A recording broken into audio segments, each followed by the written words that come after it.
All right. Let's see. It Yep. should pop up. All right. Where is it? I don't. We are live. And I'm just waiting for it to pop up real quick. Let's see what's going on. But in the meantime,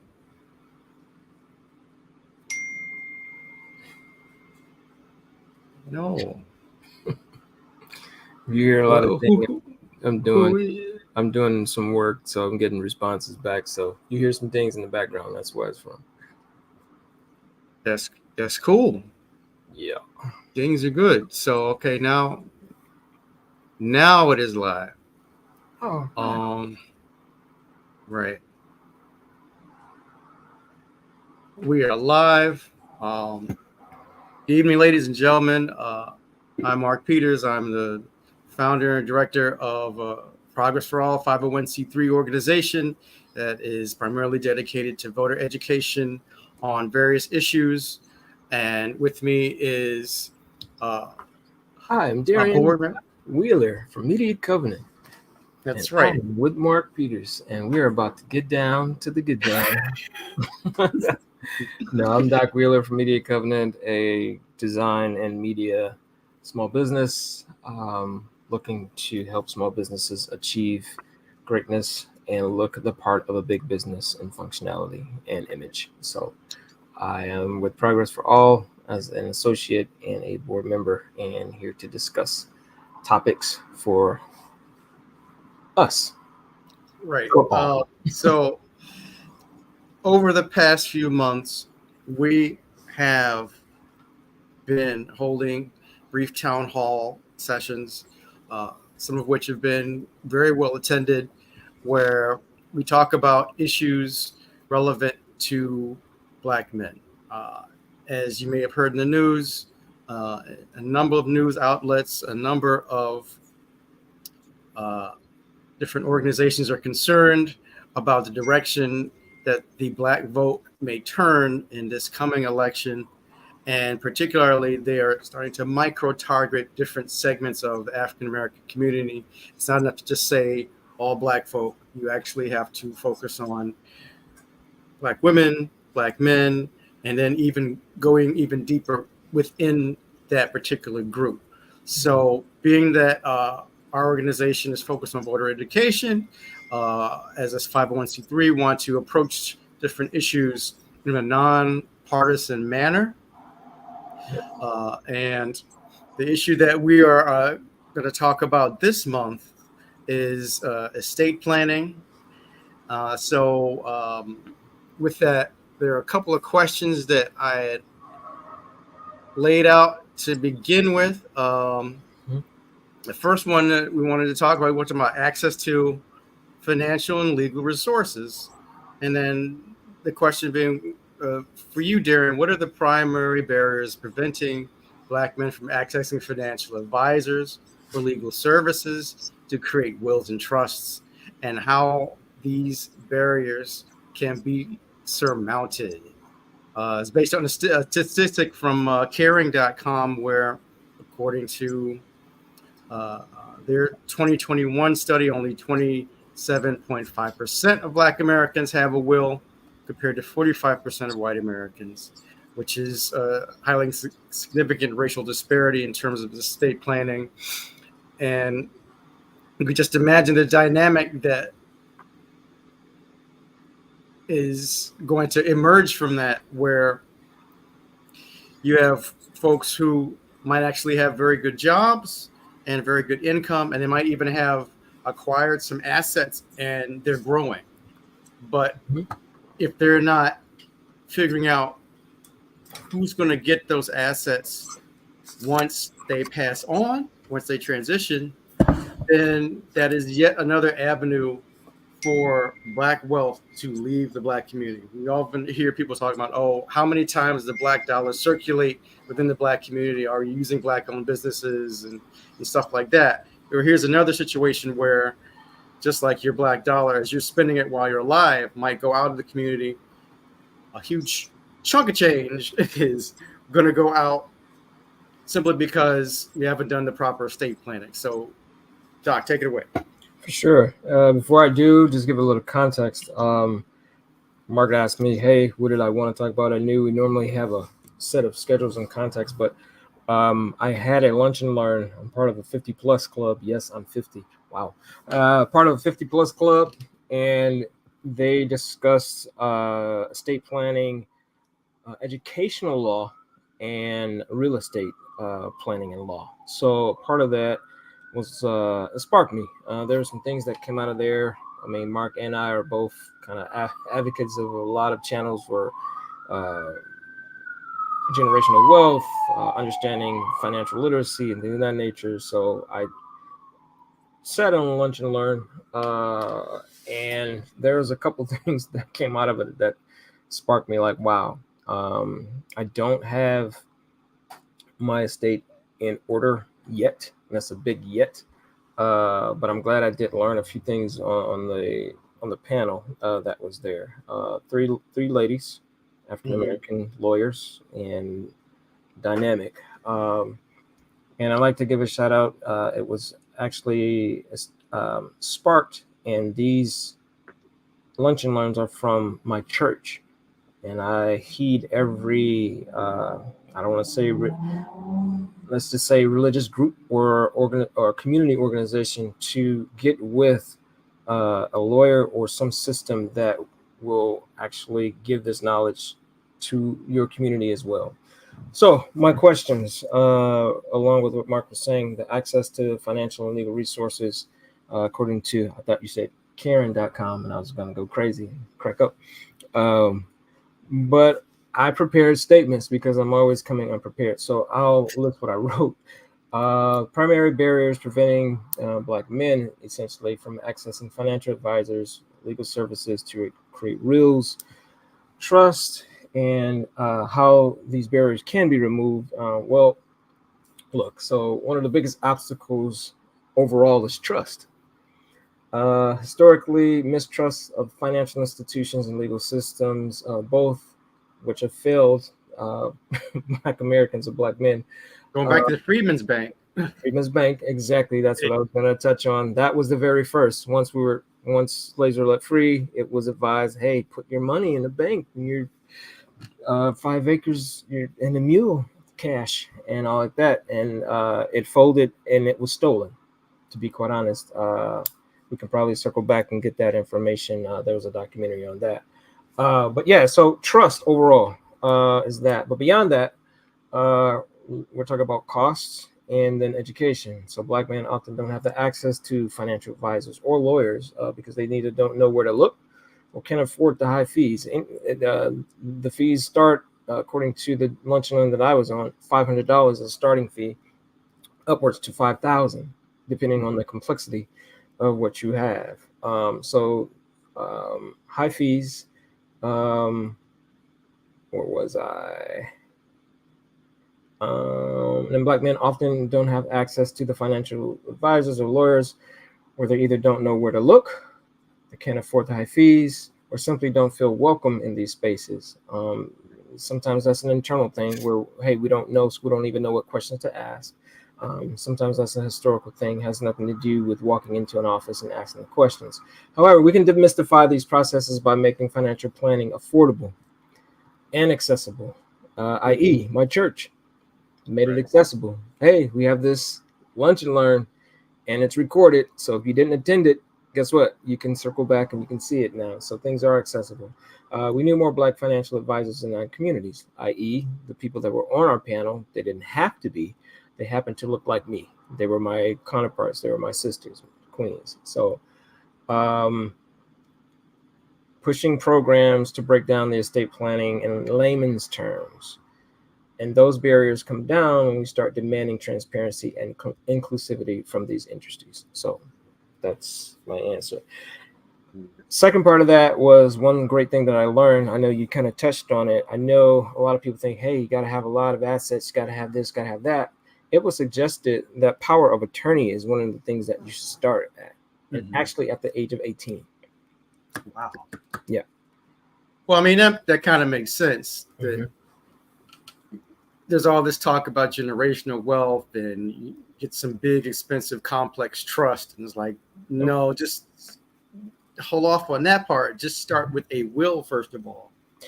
And one thing also about a will, it suggested, however, that does not negate you from the onslaught and the difficulties and the trauma of probate court. wait, right. That's why you get a trust on top of it. Good. Yeah. Good.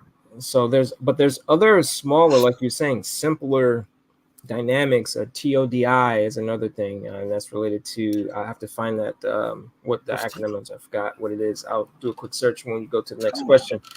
But it's that and just power of attorney, just establishing that and just getting that together. TODIs, land trust documents, and one other one were suggested as just little sprinkles of, hey, you don't need a giant thing right now. These are some simple things you can actually go downtown and do. And I think that information is online. But once I get back, I'll circle back and I'll get that information for you. But I'm going to research TODI right now so I can, it'll pop right back in my mind. But yeah. Right. Because I'm not catching it, trying to look for it myself. But yeah, what I was going to say was it's like dovetailing on what you were talking about. Power of attorney for you. Transfer on death instrument. It allows property owners to bequeath personal real estate to a person or a legal entity and avoid the cost, time, and stress of that asset going through probate courts. Right. Through TODI, which is a transfer on death instrument, the property is immediately available to the beneficiary after the grantor's death. So that can be set up pretty fast. That's a TODI. But yeah, it just makes sense to get a will very early in life, just because a lot of young people think that they're indestructible and will go out there and take risks that normal folks may not. Older folks, because we're nice and normal now that we're old, are not likely to want to engage in. And having that will in place means that whatever wealth that person may have acquired, whether it's great or small, again, it's not going to go outside of the community. It's not going to go to a place you don't want it to go, or go into probate. When I think about a young person who passed away too soon, who had a lot of wealth, I think about Takeoff from Migos, and he got shot, but he didn't have his estate planning in order, and it led to a big fight between his parents over where the money should go. And so it basically is the same type of a situation. So we definitely want to have something in place at the very basic to have a will, but it doesn't keep you out of probate. You should have a trust on top of that. And what I've heard is called a pour over will or flow over will. So basically, it's a lot of them. That's why, I'm glad we're talking about it, because you should go and at least get anyone. But let's start with the head of family or household, or what should be. It should start there, and you should go and get a consultation to see which will or which documentation fits best with your situation, because everything is situational. Everything doesn't fit in a box. But yeah, irrevocable trust, a living trust. Those are the two that they were talked about today. But if it's a pour-over one, yeah, there are many vehicles, all in all, to help protect your assets and your family and your legacy. Right. I did get a consultation with a local Black estate planning law firm. Yep. And it didn't follow I'm a little disappointed. I'm going to try and follow up again, because I wouldn't. I actually wouldn't. I would move on to another firm. Okay.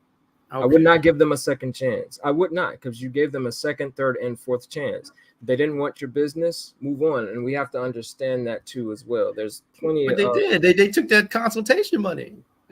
Well, that's what I'm saying. If you need, go get that money back. But I doubt that that's gone. I doubt they're going to give it back to you. But I would just give them I would give them not a review, because they're legal and whatever. But I would definitely let their other colleagues know or let other people know that, hey, you did reach out and you like, that's just bad business. And this is off topic, but I've done bad business before, and that's not great. That's not a great look. We're trying to be a certain way, a certain this, a certain that. I understand giving chances. You go to the big chains, they treat you just as ugly and nasty and things of that nature. And you've been back to McDonald's. Well, we don't go to McDonald's now, but we've been back to McDonald's plenty of times. They've forgotten our food. They've done this or that. So, and then you don't know what have happened. So, yeah, give small businesses definitely the second and third, or as biblically the Bible says, 7 chances. And I think, Mark, you did give them about 7 to 10 chances. They don't deserve your time. So move on. Okay. Well, what did come out of that initial consultation, though, was a discussion that, there's this thing called a pour over will. So whatever stuff that you don't talk about in your trust, if you have, I don't know, stray, I forgot to talk about my iPhone, and then next thing you know, something happens. Whatever wasn't enumerated in the trust, and it's so-and-so's property, we pour it over into the trust. Yep. And that's defined in that pour over will. So there's that. I'm pretty sure, whatever they've suggested is a catch-all. There are tons of catch-all phrases that are, I mean, as we've been in corporate, that kind of cover your CYA. So, cover your assets. Yeah, pretty much. But we were talking about, but also we were talking about the revocable living trust. Like, that's really a good place to start. And do a small one. And I kind of sketched it out, and I even sketched out the will right next to it. And I have these things. It's like, hey, but they need to be reviewed by a lawyer. I can't go and just say, oh wait, this is it. This is what I got. There's a thing called a holographic will, though. So it's like you, me, and we go get one of our buddies, and you witness me writing it out by hand. But that's kind of not the way I want to go either. I wanted to actually be more legit. But I talked about that stuff, and we sketched it out, and it was cool. It was really cool, and I really am intrigued about all the provisions you could put into like your revocable living trust for your kids. Like, you want if your kid, goes out for the football team or whatever, and it makes so many points or gets all A's in his class, then they might get a special like Easter egg that you hid inside of the trust, like it's code. And they did break down one, which I thought was cool. They did break down one example where there was in a trust, if the senior parents or if the senior person that created, if the trustee or the person that created the trust were to pass on, and they passed the real estate on, they had a clause in there to say that you cannot sell the house until at least 10 years after their death. That way, you you just don't sell all the assets just because Big Mama's gone, and you get $5,000 for a $150,000 home. Right. So, yeah. 5,000 for 150,000. Man, I mean, I hate hearing that the black folks are selling land. Like, we got to sell the house. Like, no, what? We have bills. Like, no, you don't. Or they're giving us more money than we've ever seen before in our lives, and we have to get. This is our only chance. Like, no, it's not. It's like, it's also speed, because you do have bills, but you don't know how to negotiate to say, to learn what type of vehicles you may have or what type of legal leverage you may have. You might can take care of a bill, or your credit may go down for 3 months, but you own home and a land, you put certain assets in. It's a lot of stuff, so we can go off on a tangent on that. But needless to say, that quick money, and we've seen it in our neighborhoods where, I mean, you see gentrification where land is, I'm gonna offer you for 40,000 cash, but I know this land is worth 200,000, and I'm gonna get, in 5 years I'm gonna make 100,000 to 500,000, because we don't look long term. So it's an asset that you could also borrow against. Absolutely. Buy, borrow, die. You could borrow against it and then pay your bills with that. it's and then still refinance the but it's time. Two things with males is trust. You don't know all these back if ands and thuses and thous. right. So you hear 5,000 to 6,000, and you can borrow and get this, and then that's it, and then you're toast because you've waived your rights away. Your assets is over time. So trust, time, and I would say, damn, what was the last one? Discipline, because you can use all those vehicles, but things that we use as tools and leverage with our assets, sometimes we get the money and trick it off. Don't do that. Yeah, it was good. That's where the discipline comes in, because you're not educated to understand why. And that goes back into time. Well, I've never had a vacation. I never had these J's. I never had these gym shoes. And I never got a chance to go on a cruise. And you only YOLO, you only live once. Well, you can live it's discipline. And all these, I'm talking in the mirror. Not that I've done crazy things like that, but hell, we definitely went off the rails a little bit on a few things. But hey, I've never seen this amount of money before. How do I do it? So don't budget it. The more you know.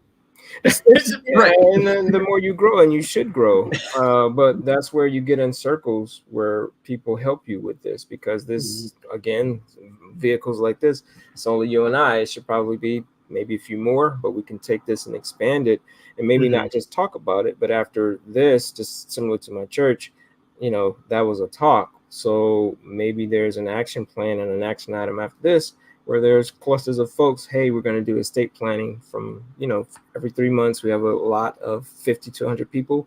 We all do it together. That sounds like a plan, actually. Yeah. The beginnings of a plan. Yeah, absolutely.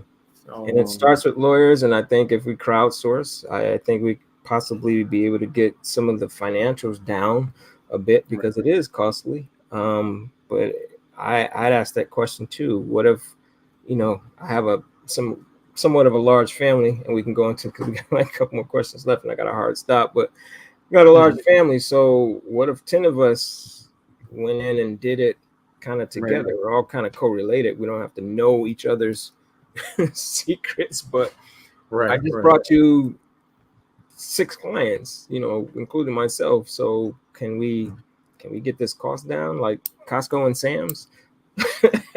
Right. So leading into that second question, it was awareness. Like, how can awareness about the long-term benefits of estate planning be increased within Black communities where there may be historical or cultural hesitancy to engage in this process? And Merrill Lynch did a study finding that 70% of Black Americans believe their communities need more financial planning education, estate planning being one of the least understood. I think we just kind of went over that already, but is there anything? Yeah, I got a small response. Again, let's be real. In our culture, estate planning has just been something that we don't do. Right. We don't do that. What you talking about? We just whatever. So that's an attitude. That should be. We're conditioned to think that I don't have enough money to need a will, or I'm gonna just say it. That's for the other people. But guess what? This type of mindset, it's hurtful. It's hurting us, and we need a cultural shift to normalize wealth discussions. Shout out to EYL. Shout out to Wall Street Trapper. Shout out to some of the other ones that there's many now. That's pretty dope. We need these to normalize wealth discussions in our homes and churches. I would say, and community organizations also, and use platforms like barbershops, HBCUs, Black-owned media stations to push this narrative, like radio. We need our pastors and community leaders, and they don't need to be famous, talking about how a will or a trust can protect your family.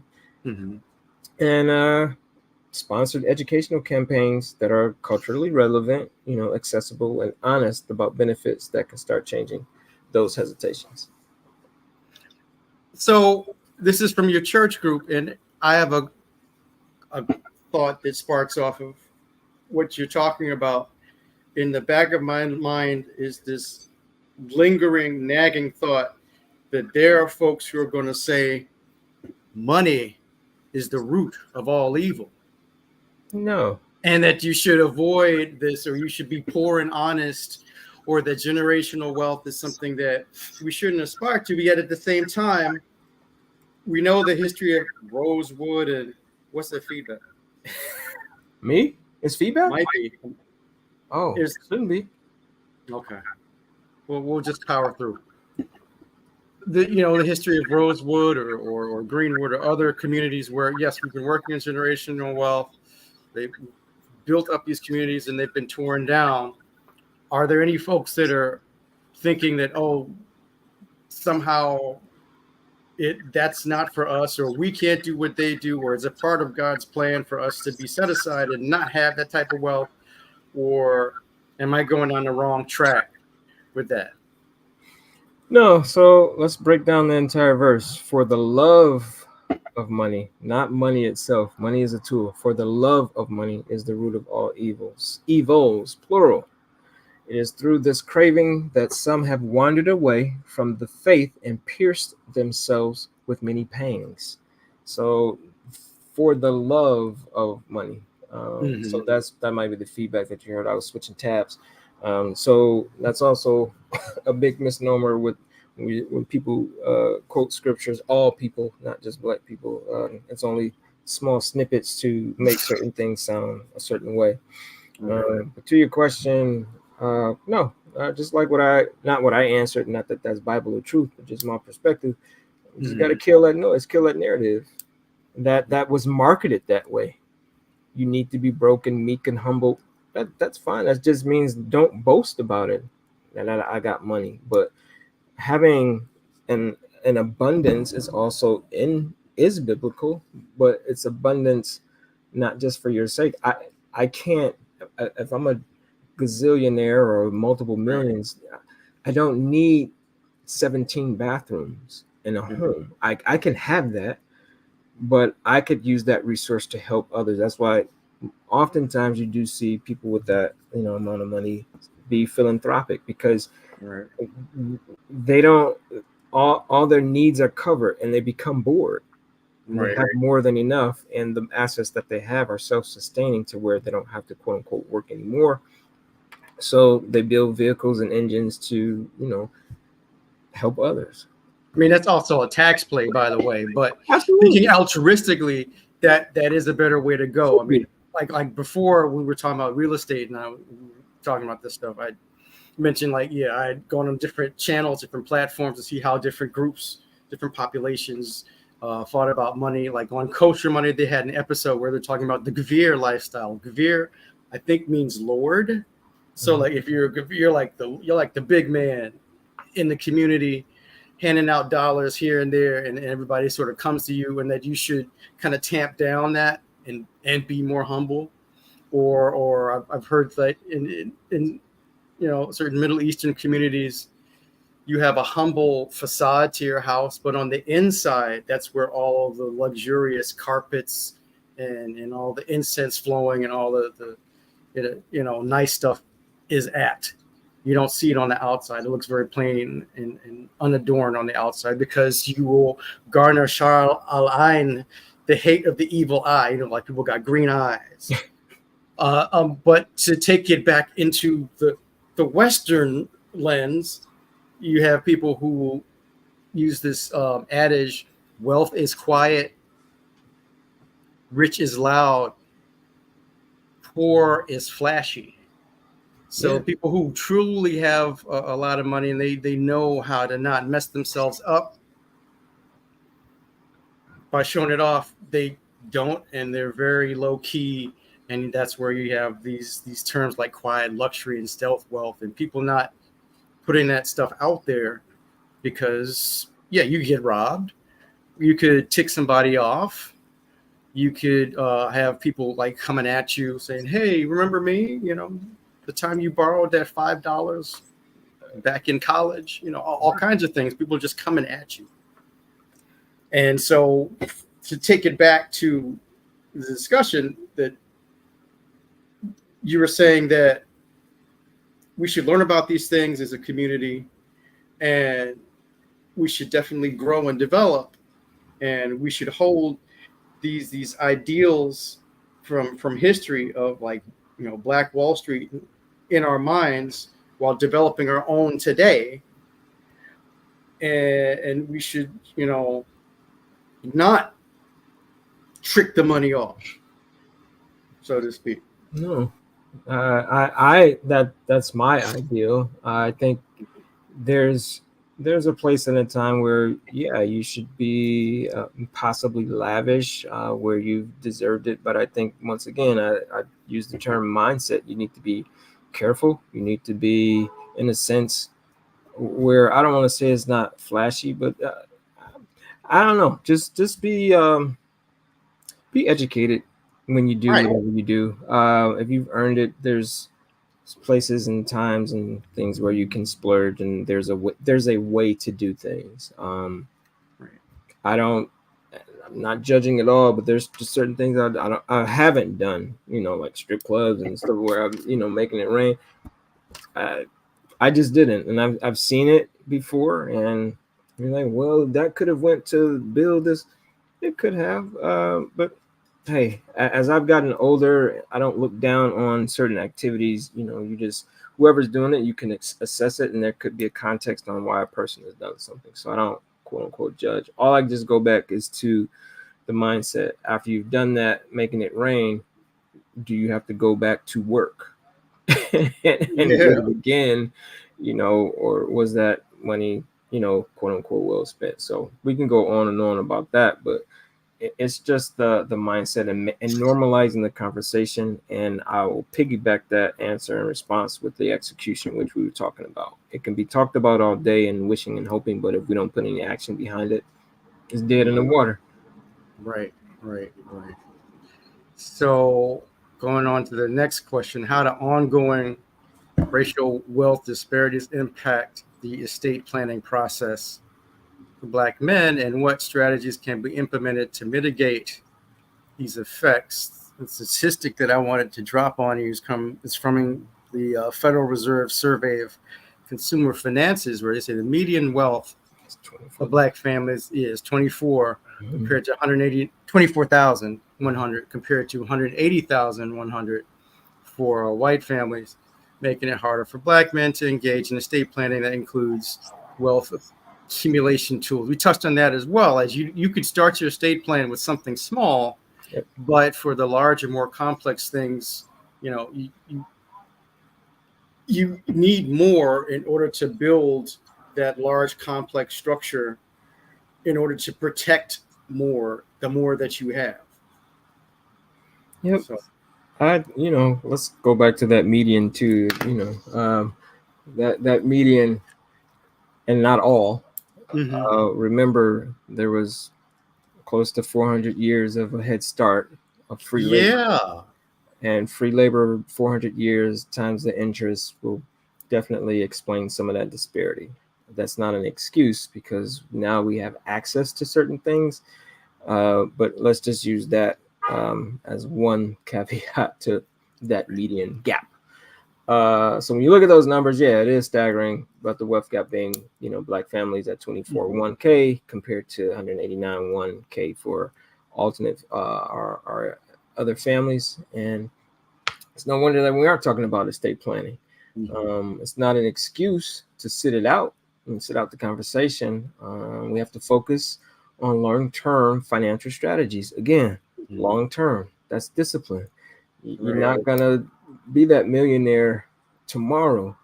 Right. There are ways where you can be that millionaire in 3 to 5 years, scaling up, doing certain things, and not altering your lifestyle so that you're broke. But I want to say this: some people are at a certain financial level, yeah, and compared to American standards, you are broke, and so you're already kind of there. So you can. I want to say, like, there's nowhere to go but up, in a sense. So you can't say that you can't budget.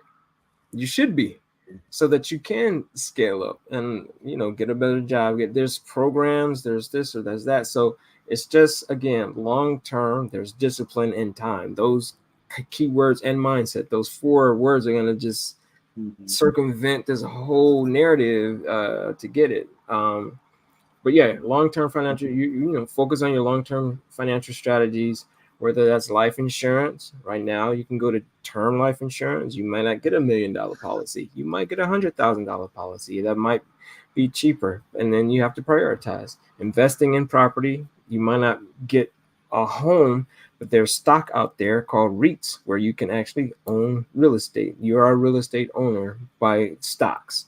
Real estate investment trust. Real estate investment trusts, and you can actually buy them. Now brokerages are free. You don't have to pay a fee to buy stocks. O is one. LTC are 2 stocks that are REITs to own property. Or you could start a family business. LLCs in certain areas are nominal. In certain areas, I don't know what it is in DC or Virginia. Virginia is $100. Here, it's a little more costly. I think it's $175, but the cost came down significantly. In Detroit, it's $50, or Michigan, I should say, it's $50. You can also do DBAs. There's certain ways where you can start a business, get an EIN, and scale up. I did that before I got an LLC. I did a DBA. Right. So estate planning isn't just for the wealthy. It's about using whatever resources you have.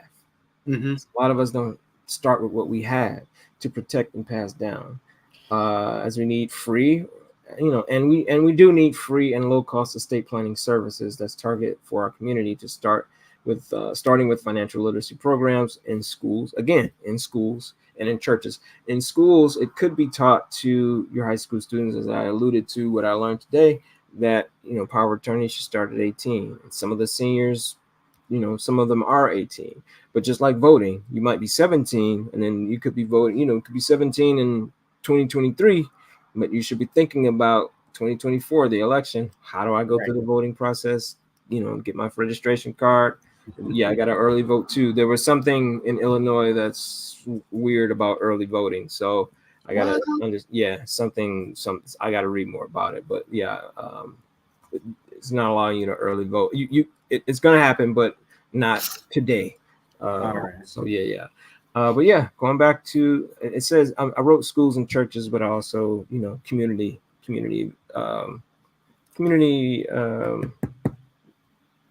places. Right. Yeah. So I mean, you touched on something.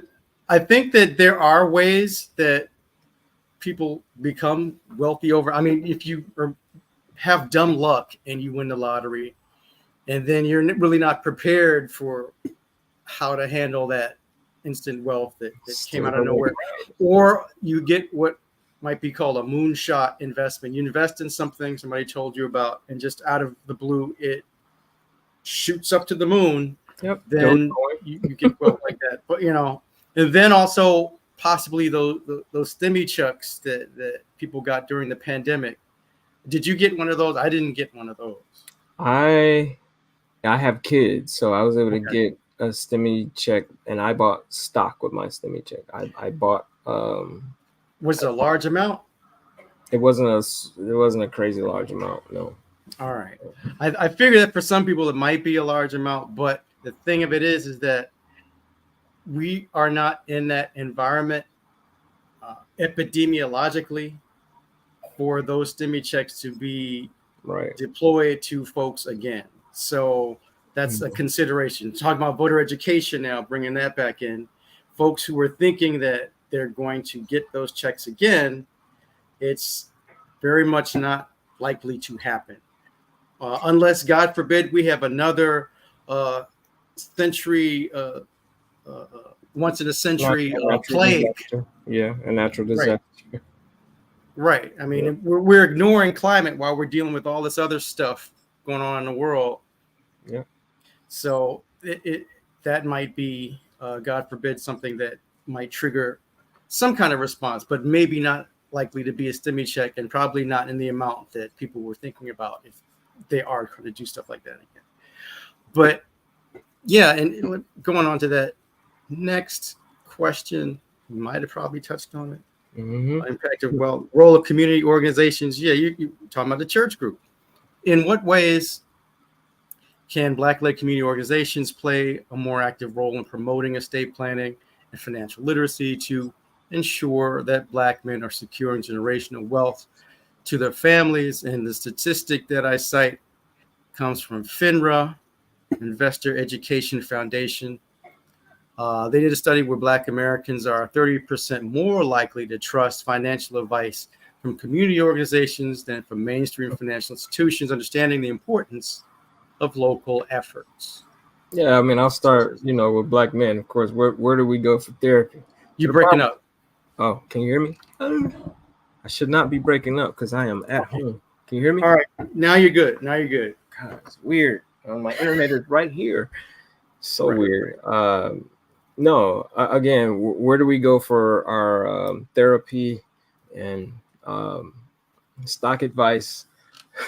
Black men go to the barbershop. So that's that's the whole thing where you mentioned about trust. That's it's not a community organization, but it's in a community. So I'll piggyback on that, saying, yeah, community organizations, I'll say it again, they're critical. I don't think they know how critical they are, but they are critical. They already have the trust and engagement of our people. But here's the deal. They do need to step up and make estate planning, financial literacy, and other topics that are grown folk related. They need to make it a priority. Churches, frats, even Black civics groups, NAACP, and to partner with financial experts to host workshops and offer resources that break down these barriers. Let's be clear now. I'm going to circle back on that. Let's be clear. If we're not talking about money, we're missing the point. It's not just about marching and protesting. We need to talk about the practical steps to secure wealth. And it starts with those organizations leveraging their influence to empower Black men to make the financial decisions that will affect generations. I'm going to circle back with that. I think what happens is it's a checkbox. What do you mean? What I mean is, hey, we're going to talk about money. Somebody comes in from Chase Bank. You need a checking account. And with Chase Bank. And you need a savings account. And you can open that up and you're great. Cha-ching. So Chase made some money. They did that and they're lending your money and all like that. Is it relevant? Yeah. You do need a checking account. You do need a savings account and things of that nature.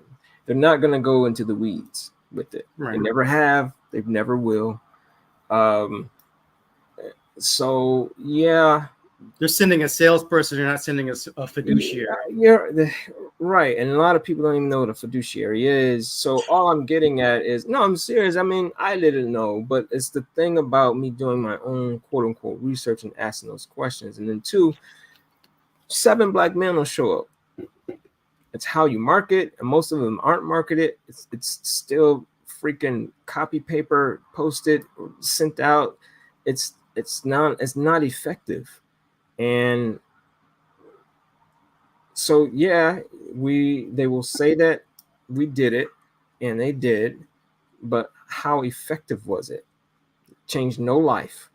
It's just 7 people came, they ate chicken and drank. I mean, I'm not saying that as just as related to Black folks. It's just that's normally what's at any event, white, Black, Chinese, doesn't matter.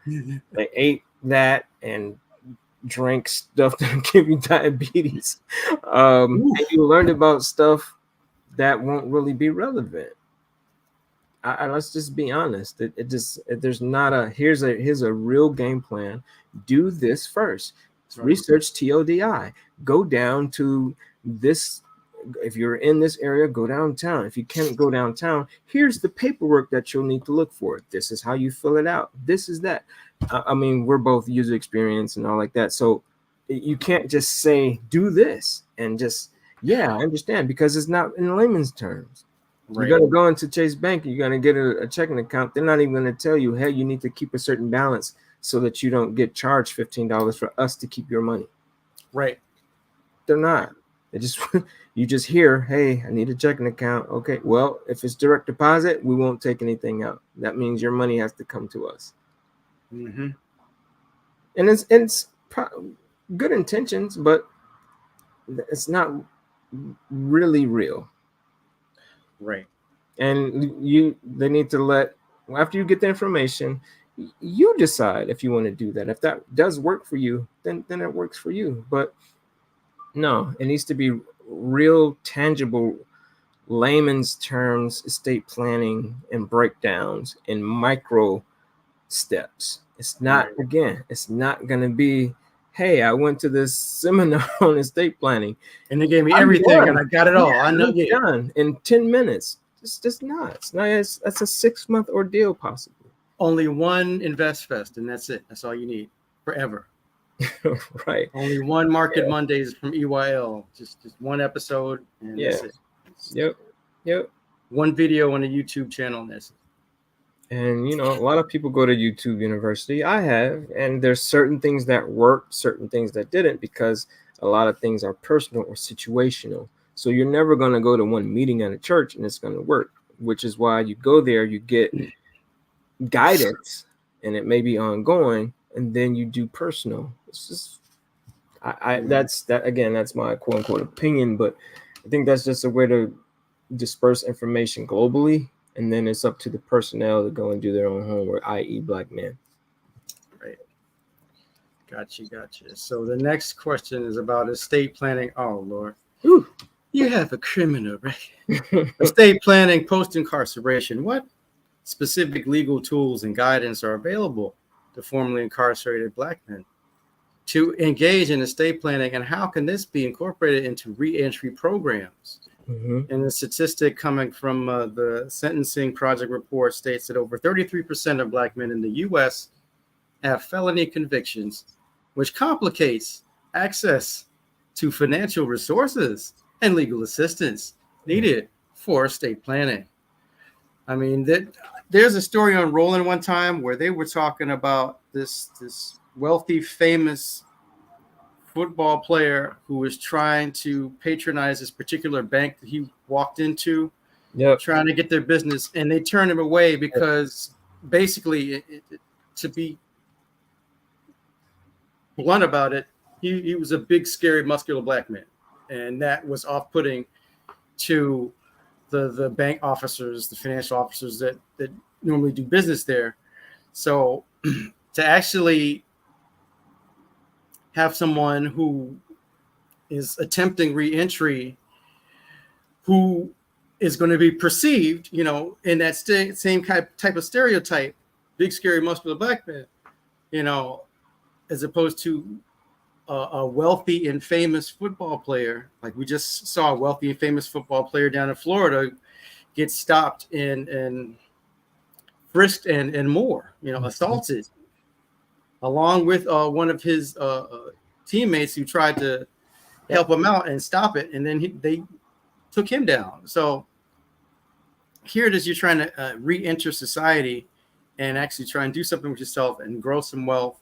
Perhaps maybe your job options are limited, and whatever money you do acquire, you want to put it in some type of vehicle so it'll grow, so you're not dependent upon an employer who may or may not want to hire you. You can grow the wealth that you've acquired and essentially be your own bank. Think about these challenges. Speak to these challenges. Oh, yeah, absolutely. So I'm not saying just because I'm from Detroit, I'm kind of akin to certain people that have been incarcerated, but it's good. Let's just be honest. Coming out of incarceration, it's going to be a challenge. Not you. No, I haven't. I have not been incarcerated. Right. Been in handcuffs before. Never incarcerated. Well, I've been handcuffed before, actually. Right. Right. I'm bougie. Right. But the thing about it is going to be a challenge. So again, not harden your mind, but give your mind the stamina to know that it's not going to be tomorrow. It's not. There are legalities that you have to figure out that once that it is relative to you and your situation. Incarceration and all like that it's a tough bill, and it's it goes from state to state. what if you move and you? So there's tons of things. So here's my response, and I'll circle back on it because I think I got away from examples, from real life examples that I know of. So post incarceration, black men, we face a minefield of barriers. But estate planning shouldn't be one of them. It's about equipping ourselves with the right tools. Reentry programs need to incorporate, but that was the biggest thing I wrote. The reentry programs need to incorporate financial literacy modules, including estate planning, wills, and trust. There are plenty of legal aid organizations that can help, but they need to be brought to the forefront during the reentry process as well. We're talking about breaking cycles of poverty and incarceration, and one way to do that is through wealth preservation. Reentry isn't just about getting back into society, it's about building a future, and estate planning is definitely part of that future. So the thing I touched about the reentry programs, introducing financial literacy, all this actually helps to reduce the rate of recidivism, which is returning back into the same reason that we went to, because there's nothing out here for you, or you don't think there's nothing out here for you. Now, again, it is up to you. It is up to me. It's up to the man. We're responsible for our own actions. So if you're tempted, go get mental help, go get therapy. Again, programs are out there. Churches should supply the information to help with the discipline on people helping themselves. Are you going to slip? Hell fucking yeah, you're going to slip. That's with anything. So this whole thing about being perfect and this is all you got to do because you watch YouTube for 5 minutes or you see an Instagram post, I hate it. That's not all you got to do. And if one thing I learned about being 50 is to know how much time it's going to take to do something, fail at it, and come back at it again and try it again to see if you get it. If you get it on the first try, thank you, God. But you're most likely you're not going to get everything right the first time. So reentry, I have someone that I know. There's a few occupations. What I would say is this: sometimes getting out of being incarcerated, becoming your own business is actually one of the best ways to get back at things. I'm not saying it this way, but in the prison system, I've heard that that's where a lot of creativity comes out of. So there's artistry. There's what I was told when I was actually looking for a job years ago after being laid off of COVID, pest control, barbering and hair, lawn care and maintenance, construction, those types of things.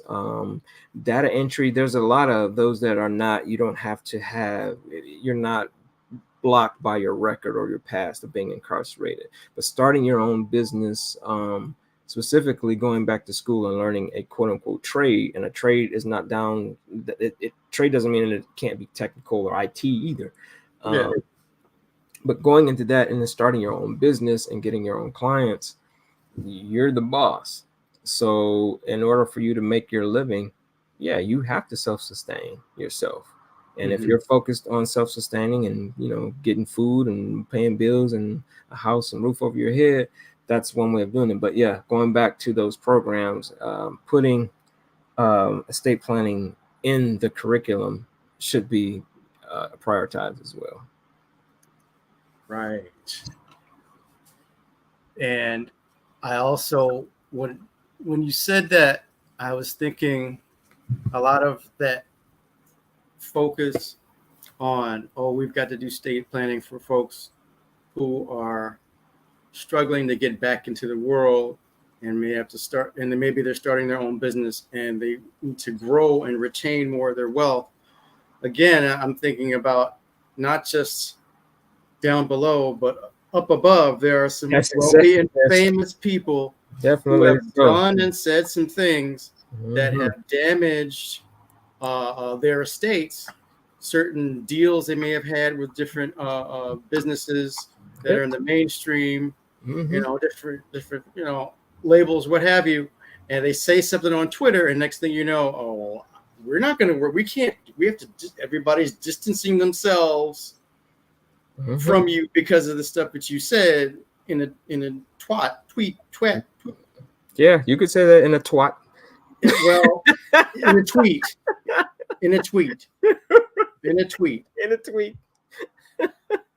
Let's be clear. Yes. In a tweet. and and it that causes some damage if you do the estate planning ahead of time to preserve for your a portion family. of your wealth for your family. You won't see a degradation of your lifestyle. You become self-sustaining, whatever level that you're at. So, And the other thing about having a business entity is that, as we all know, that's another entity. mm-hmm. That's a whole quote unquote another person. This is, you can operate as that person. So that an artificial person. That person does not have a quote unquote record. So a lot of quote what you just mentioned, famous people use that type of leverage to sustain themselves in the world, and quite well. Right. While middle class and other people that are doing things the right way suffer. So possibly due to miseducation and misexecution. So yeah. So let me see here. I got two more. Like I got time. So yeah. All right. Yeah. The intergenerational wealth transfer. How can Black families ensure the smooth wealth transfer occurs across the generations, despite historical, economic disparities and systemic challenges? And statistic that I cite comes from Urban Institute, where, according to a study from the Urban Institute, only 13% of Black families inherit money or assets, compared to 41% of white families. I thought, wasn't that up here somewhere?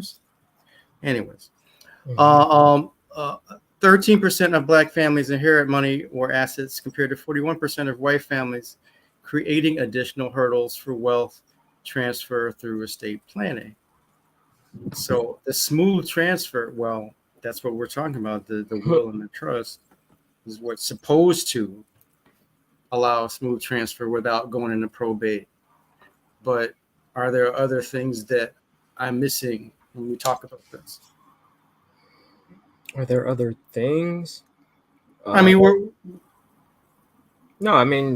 it is what we're, the other things is just talking about. So my response to that question was, again, I'll start I'll answer with a question and go into my response. What is deemed as the Black folks reunion? Black folks family reunion, where everybody gets a T-shirt and everything? Oh yeah. What is deemed as that? I'll answer it. The funeral. Black folks reunions, because that's when somebody passes, and that's the only time you really see each other and you get to talk. So again, be real, we've just been behind on it. We are responsible. We have access, and there's no action. So, and we've been behind on this for centuries, and it's not by accident, of course. Not giving us an excuse, but from redlining to discrimination in the workforce, systemic barriers have made it hard for Black families to build and transfer wealth. It's a fact. But the game doesn't stop there. We just need to be proactive about, we have the access to it now. So yeah, we understood the past. Now we're past the past. So let's start to break that mindset and just be proactive with the living trust and wills and ensuring life insurance is that they're in place. Simply, I don't want to say simply like it's that easy, but we have to stop putting it off. Educate our elders on the importance of getting their affairs in order. And that's another hard pass, because most of my elders, well, not saying it like that, but Big Mom, they just, the trust again, they're not going to tell you. And then you just find out later where things are and what they're worth. And, oh, that wasn't such and such son, stuff like that. Okay, whatever. That's real. That's not just relative to Black people. That's everywhere. But we have to educate our elders and actually pull it out of them, and then actually start normalizing the conversation with our youngins before it's too late, or the Black family reunion at the funeral. If we want to break this cycle, we need to start today. And it begins with the conversation at the dinner table. A lot of us don't eat dinner at the dinner table, of course, but we just need to normalize it in the cars, driving the kids to school. I don't know, wherever we do find time, do family time or commune as a family. In those spaces, we need to just talk about it. So is it accurate to say maybe that if you have generations of people, particularly older generations, that have seen so much and have suffered in silence, that perhaps that kind of inculcates in them a tight-lippedness that they're not even going to talk about the money issues that we're trying to totally understand that, but you got to fight against that as well. At least you have to ask the question. If you don't get the answer, okay, you explain. I mean, it's tough. Like you were saying, hell, a lot of families don't know when you go to the doctor, does your such and such have, what's on your family side of is this happening? And what's the maternal? What's the paternal? Oftentimes, I don't know. I don't know if they got diabetes on this or that. I don't know. No one really, quote unquote, talks about it. Hell, we don't know our history or where we come from. So I digress. Going just back and starting and sparking the conversation may just have to start with the Black man. Not the Black man, but the leader of the household. So hopefully, if that someone is, a father or a male,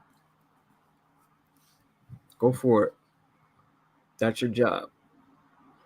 That's your Black job. That's your well, there it is.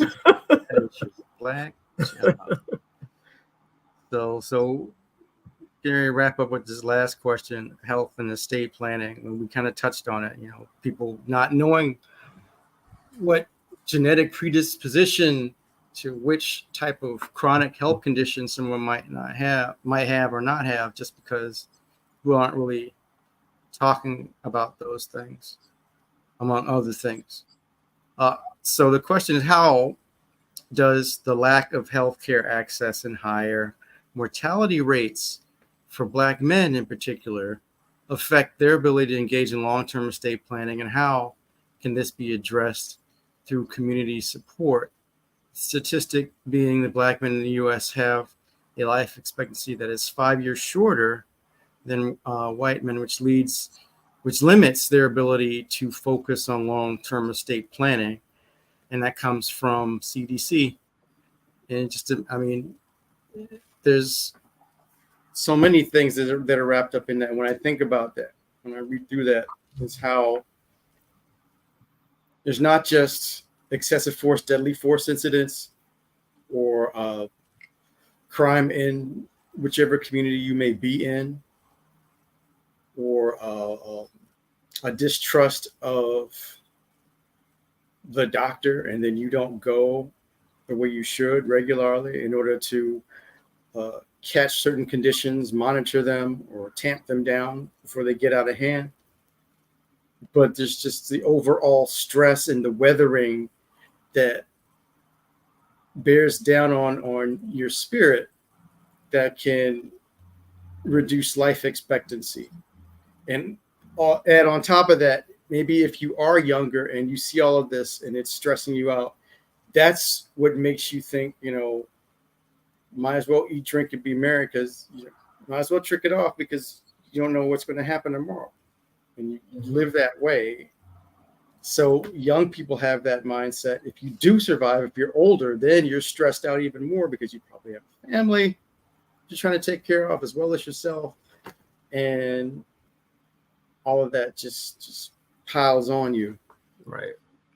So I think we're both at an age where we're over. I mean, what I'm mentioning is like, hey, you made the 50 mark, you made the half mark. Well, that's not necessarily true. I don't know if I'll live to be 100. So that's not necessarily the halfway point of it. It's the milestone, definitely.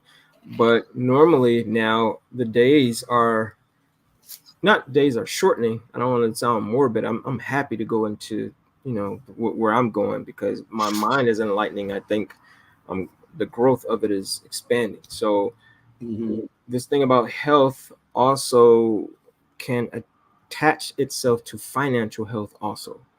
So I don't want to lose that point. And I'll start with that, my last sentence, and then go back up. It says, pretty much as I ended my response is this goes back to our community organizations, healthcare centers, and financial institutions need to collaborate on initiatives that address the whole person, physical, mental, financial health.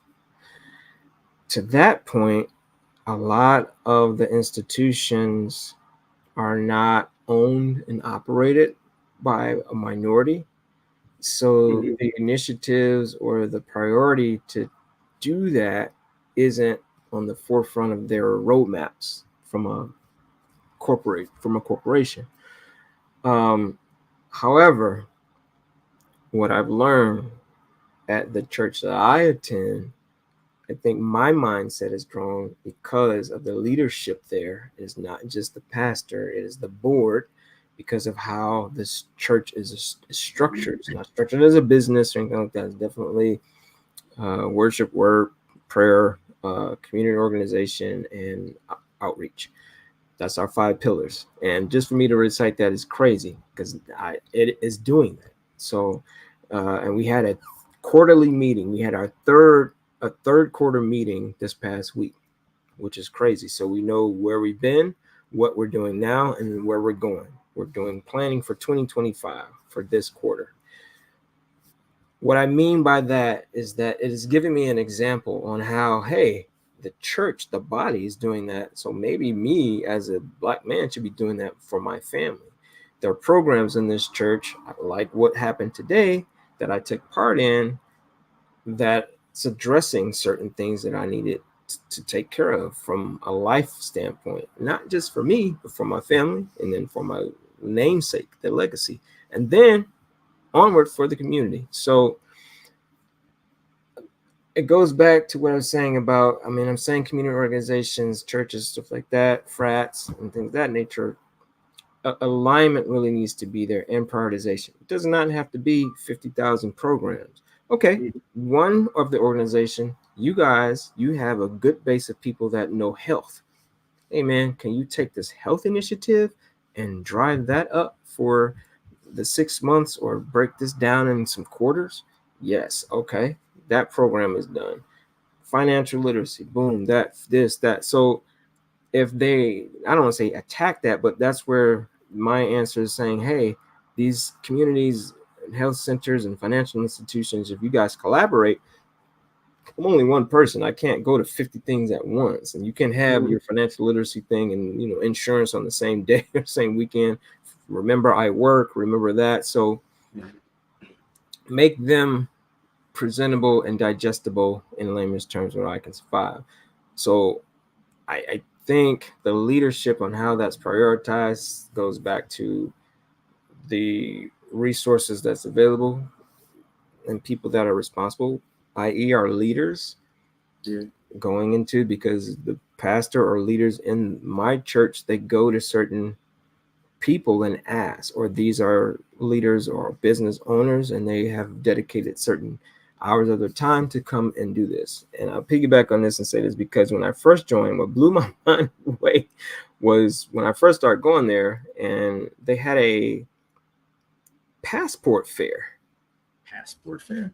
Yes. But you get your passport? You can do that online now, but right. How many people are going online and getting their passport? No, they had people there to help fill out the passport documentation. They had people there taking your passport picture and helping you to submit your passport. And they've actually was subsidized paying half of the fee for the first 100 people to sign up. It was marketed well and things of that nature. I came in late. I joined, quote unquote, pretty late. So I didn't get a chance to participate in that. But I just thought that was the not craziest thing as far as weird, but I thought it was like the dopest thing. Like, man, this church is helping Big Mama and them get passports because it expands your mind on, hey, number one, I might not be want to live in America for the rest of my life. Not saying that I'm not proud to be American or be here, but there's other. This world is big. is big. Why Well, are you staying on the block? right. No, I mean, if things go left in this election, if things go the wrong way, if there's mayhem and chaos, and a lot of people can't pick up and go because they don't have a passport. Right. So it's not like he wanted to leave. Right? No, but the other thing about passports is that, you know, God willing, you could be doing business outside of America. You know, yes, money and not money, but financial. We're talking about estate planning. You don't have to own property just here in America. You can own property in Brazil and other places. Right. That's estate planning also. You can own a business, export, import as well. So you talk about incarceration and getting out. You can trade, you can drop ship, you can things. It's doable. You have to, it's work behind it, but you might have to go to China to see, or Japan or India to see how your product is being manufactured.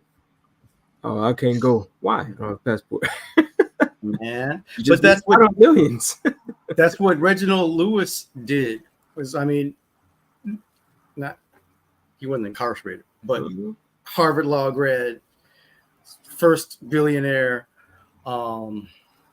He played some little fraternity, some, I don't know, but he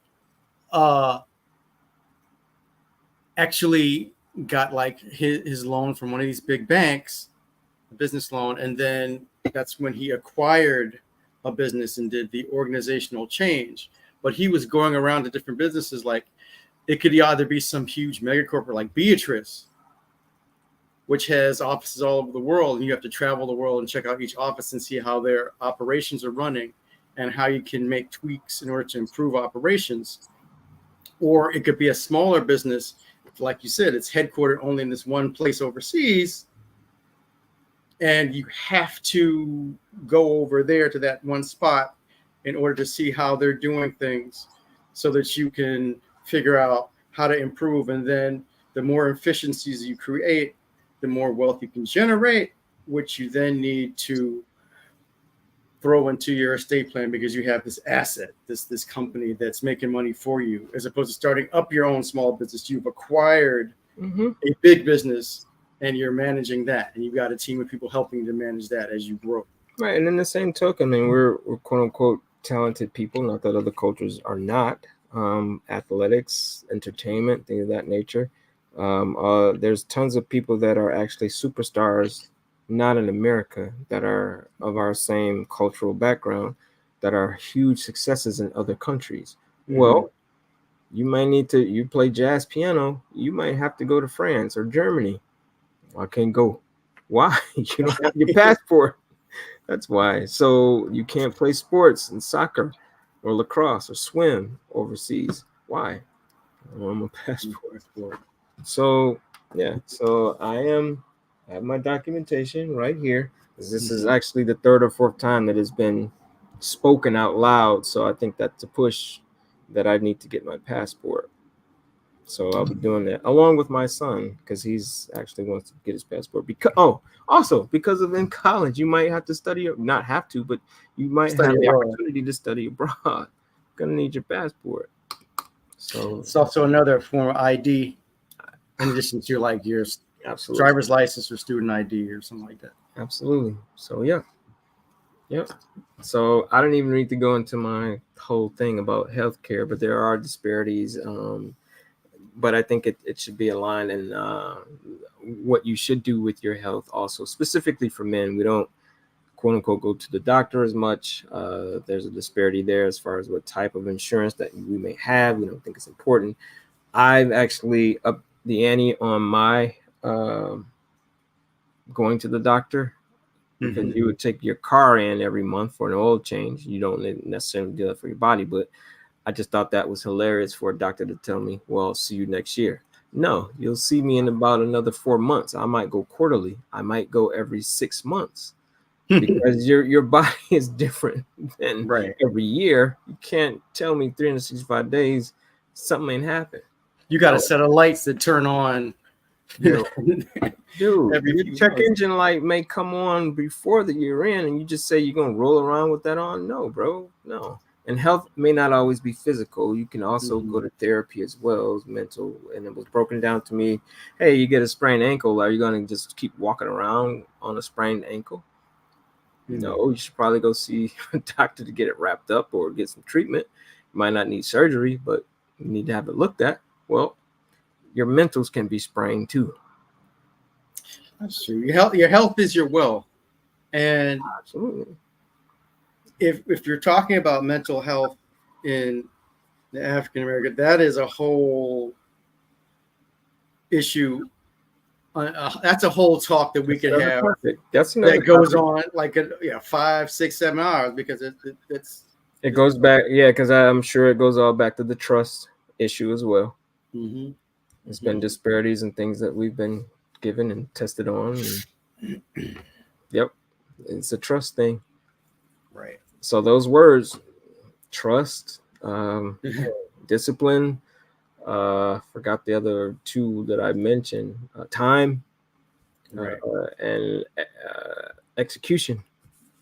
They're all kind of intertwined together. So Right. yeah. So my next thing is, I need it by the time we meet. That's a whole month, 30 days. I should at least filled out my passport application.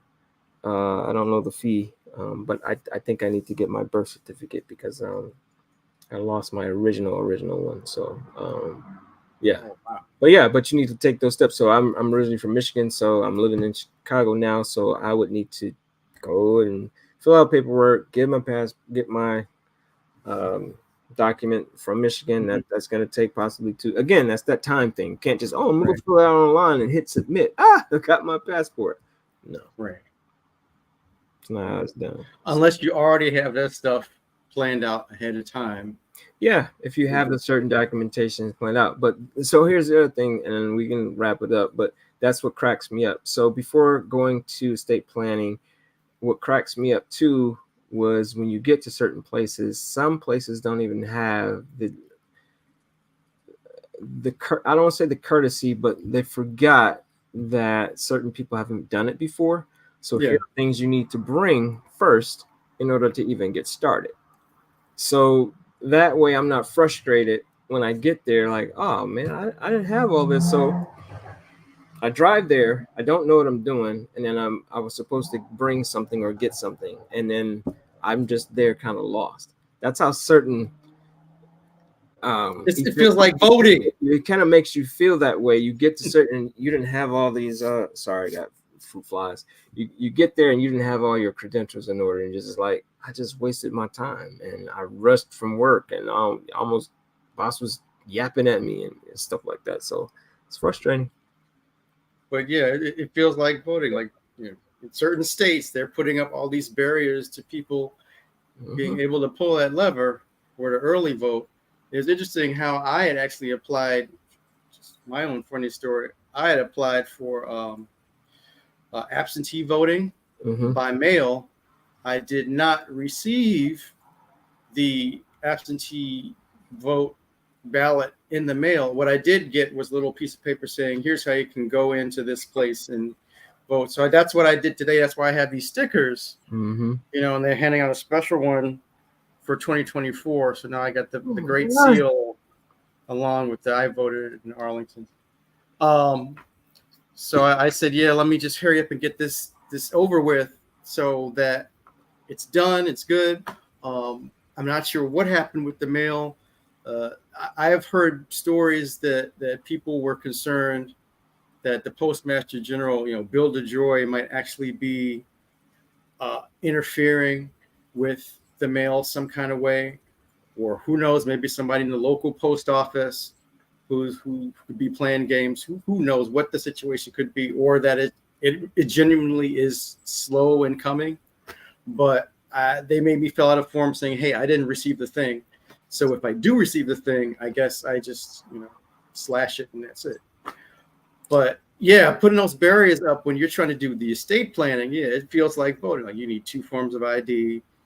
You need to fill out this form of triplicate. Yeah, just know that it's going to take time. So plan accordingly with time.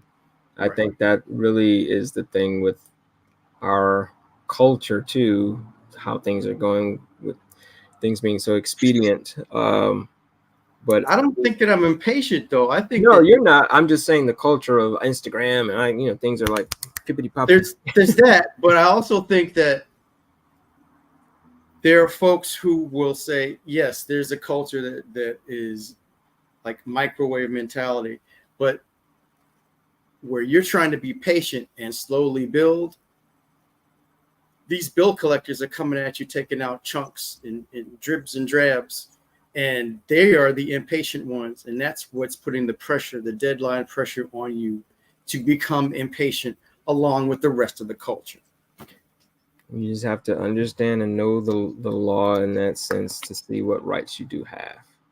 That they can't call at a certain part of time, and you can actually prevent them from bothering you via phone or letter at certain points in time by using certain language and things of that nature, which goes which is another thing that needs to be taught. It's not that, and I don't also go on record saying that you shouldn't dodge your bills or your responsibility. You were irresponsible or had certain situations where you can't make those payments. But yeah, you need to figure it out, do your budgeting, and I'm speaking in the mirror to get that in order. Get your so that's what we're in, to get your affairs in order. Right. Because if you, like men, leaders, have your personal affairs in order, not saying it makes things a little easier, the trickle down, I think, is a little easier, but by you going through it and having the experience, you can help someone, specifically your kids, your wife, your family members, and your community along the way. You, if you're head of household, you have to get your house in order. And then you have young people in your household who are looking up to you, and they are modeling your behavior. So they will grow up to get their houses in order as well. Yes, as my son and I, we don't like go at each other, but we were very we had some great debates, and we had to learn each other. But what I've seen is what he's doing now. He's modeling my behavior, not bad behavior, but he's modeling certain things that I have either said, that I have suggested, or that I've done. Yeah, I see that he's actually taking into the account with his own research and doing better at certain things, which he should do. Cool. So yeah, man. He's modeling the kingdom principles. Yeah, I'm trying to get on board with what he's doing. So yeah. All right, man. Well, we're 3 months shy 8:30, so we might as well just wrap it up. Yeah. But thanks everyone who is watching this whenever or wherever you happen to be watching this. If you're catching it on replay, that's great. We appreciate that. Like, share, subscribe. This is co-sponsored Black Men Vote Virtual Town Hall by Progress for All. Also Progress for America. It's a 501c4 organization. We also work with NAACP of Arlington County, Virginia, and NAACP of Alexandria City, Virginia, and Theta Lambda chapter of Alpha Phi Alpha Fraternity Incorporated, my chapter, and the Phi Nu Omega chapter of Alpha Kappa Alpha Sorority Incorporated. In the meantime, thank you all so much for hearing us out as we work through these issues as two Black men, and we will see you next time. Next time with a passport. All right. All right.